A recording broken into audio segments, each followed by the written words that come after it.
Hello and welcome to another update video about Solana. The market really hasn't done anything today.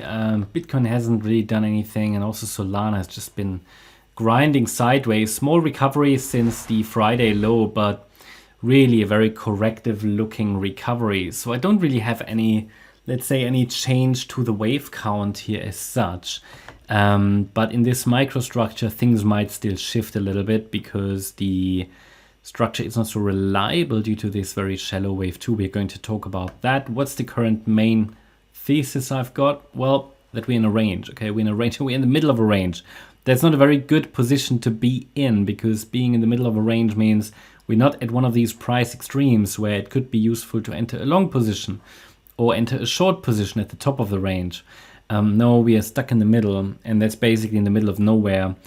I still assume in the short term we go a bit lower, heading to one of these price extremes. I'm talking about the extreme of the range, right? Close to the lower boundary line.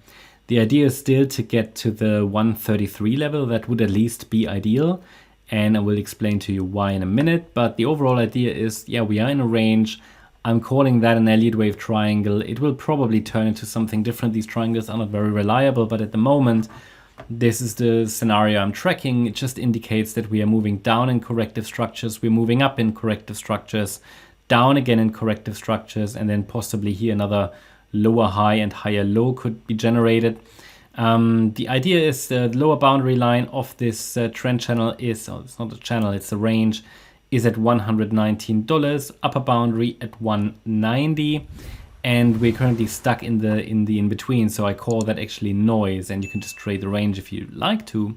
There is no impulse in any direction, and because there is no impulse, we have no clarity as such. Yeah, probabilities are fairly balanced in the range until we get a break out of the range. And whenever we get back-to-back corrective price action, I'm considering a triangle. It might not look like a triangle, but if we form another higher low in wave C of the triangle, and another lower high, and then another higher low, then we've got our Elliott wave triangle, and it could eventually lead to a fifth wave rally to the upside as soon as this wave 4 is done.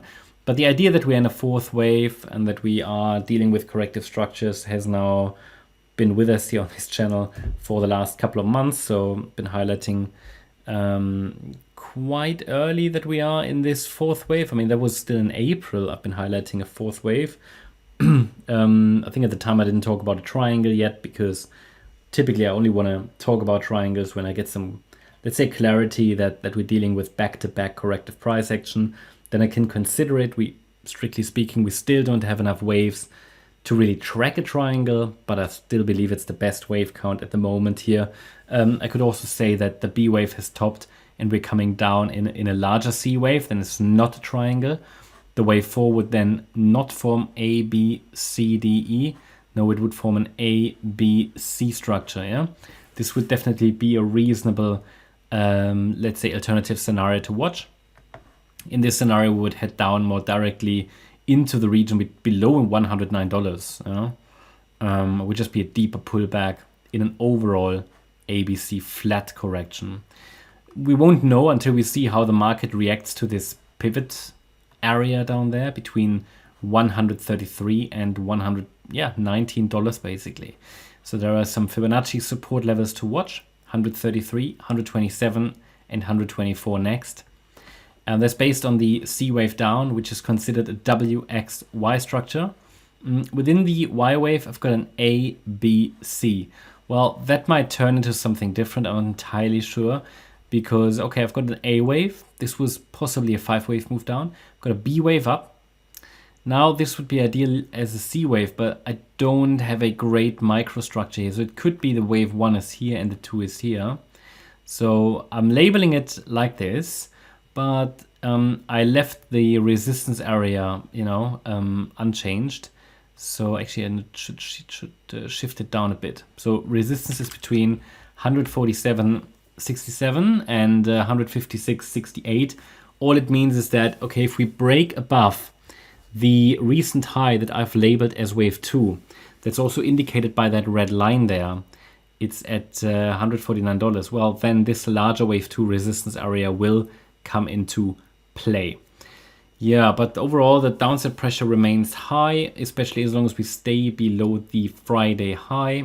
And yeah, you see we broke out of this trend line to the downside, and we might just see a retest from below. We'll see how it all, normally, on Sunday tomorrow we might see a little bit more action. That would be very decisive. But then also pay attention to this larger descending trend line. The price tests that, it could also lead to a further continuation to the downside from the resistance area. That's my update about Solana. Hope you liked the update. If you did, please hit the like button, leave a comment, and subscribe. And if you really like the content, then please check out the channel membership. Also make sure that you follow us on Instagram and Twitter for additional content. Thanks a lot for watching. Bye-bye.